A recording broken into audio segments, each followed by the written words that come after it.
Ang ideya ng kumikita ng malaki kahit tamad ay hindi sinusuportahan ng Biblia dahil malinaw nitong itinuturo na ang katamaran ay hindi kailanman nagbubunga ng tunay at pangmatagalang pagpapala. Maaaring may mga taong tila umaangat sa buhay kahit kakaunti ang nakikitang pagsisikap.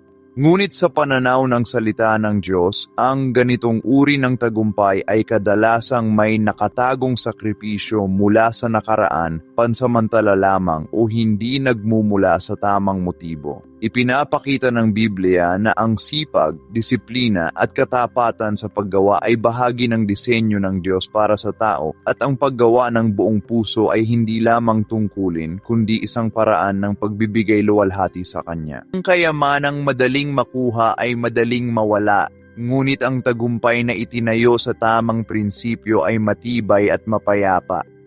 Sa huli, ang tunay na pagpapala ay hindi nasusukat sa laki ng kita kundi sa kalinisan ng puso, kapayapaan ng konsensya, at katiyakang ang tinatamasang bunga ng paggawa ay may pagsang-ayon ng Diyos at nagdudulot ng kabutihan hindi lamang sa sarili kundi pati sa kapwa.